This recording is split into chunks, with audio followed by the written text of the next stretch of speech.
Ang kaluluwang hindi handang umalis ay naglalakbay ng walang hanggan. May mga kaluluwang tila ba hindi tanggap ang kanilang kamatayan kaya patuloy pa din silang nagpapakita dito sa kalupaan. Lalo na ang mga kaluluwang hindi pa din nakakamit ang hustisya ng kanyang pagkamatay o kaya minsan yung mga kaluluwang namatay sa isang trahedya.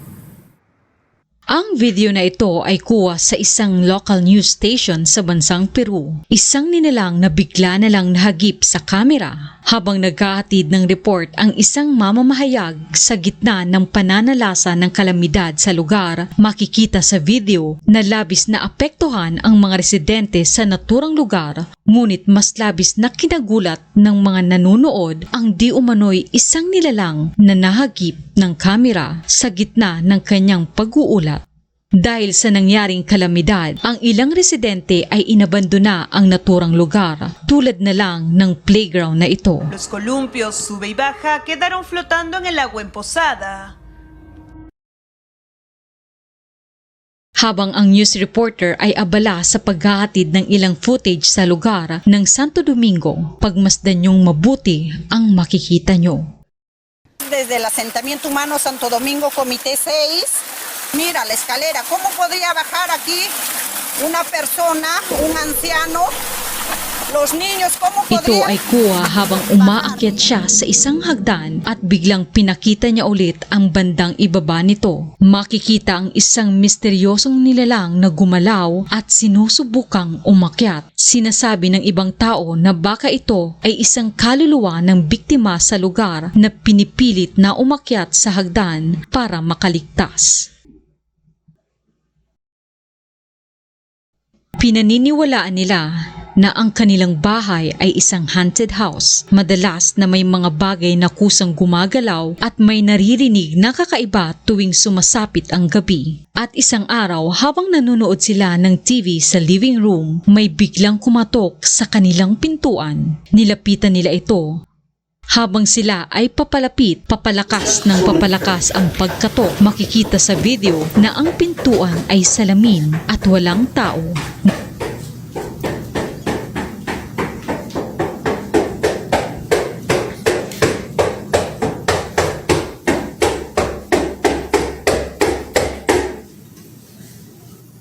Nang nakalapit na ang kumukuha ng video, ay sa kabilang pintuan ulit ito kumakatok. Ito ay pintuan ng kanilang living room, mas mabilis at mas malakas. Nilapitan niya ulit ito ngunit wala namang tao. Para makasigurado, binuksan niya ang kanilang pintuan kung may tao ba sa labas. Ngunit ang sumunod na nangyari,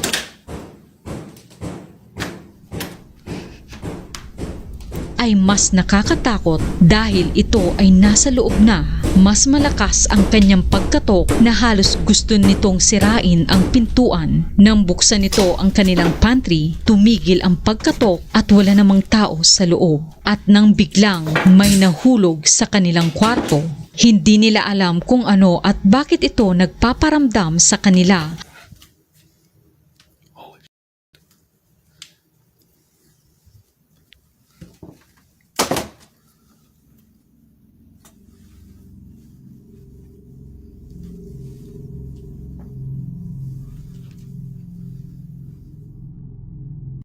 Hanggang may nahuli ulit sa kamera sa loob ng kanilang bahay.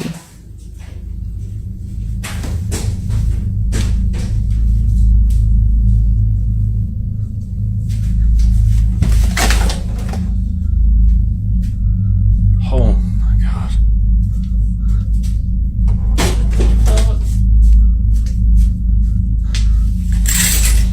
Nagkalat na ang mga bagay na ito sa kanilang banyo. Ang iba ay sinasabing kailangan na nilang umalis sa bahay. Ikaw, ano sa tingin mo? Isa kaya itong paranormal?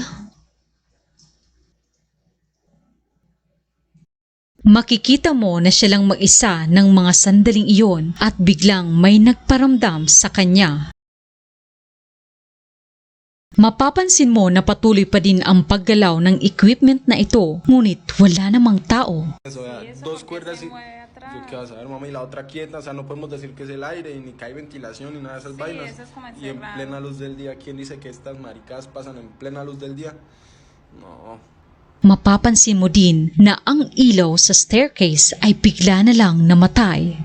Ang mga sumunod na nangyari ay mas nakakatakot. May mga ilang kuha sa kamera na bukas ang bintana na ito. Siguro ito ang dahilan kung bakit gumagalaw ang lubid na ito. Ngunit kung pagmamasdan yung mabuti, may makikita ka sa unang video na animoy isang nilalang na sumisilip sa kanya. Subalit paano na lang ito? Imposibleng hangin ang nagpapagalaw ng bagay na ito dahil ito ay isang medicine ball at mas nakakatakot pa nang aalis na sana siya sa lugar nang biglang may humila sa kanya. Masasabi mong malakas ang taglay nitong puwersa.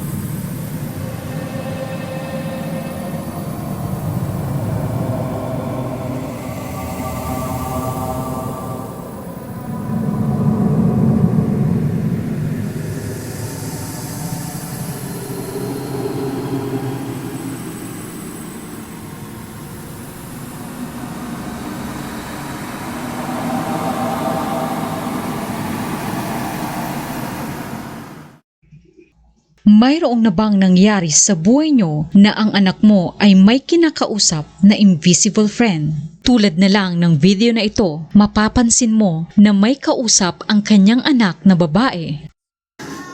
Lorelei, come here. Lorelei, who are you playing with? What are you doing?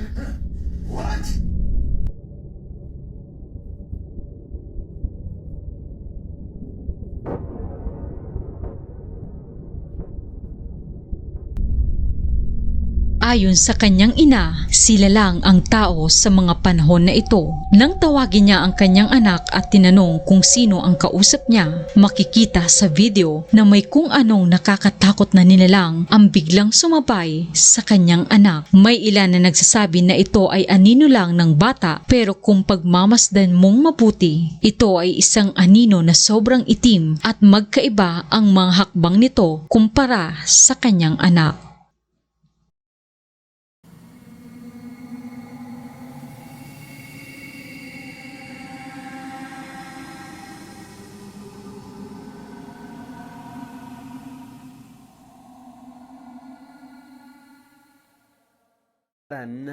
Ang sunod na video ay kuha ng isang ama. Kinukuhaan niya ng video ang bago sanang bili niyang playhouse para sa kanyang anak.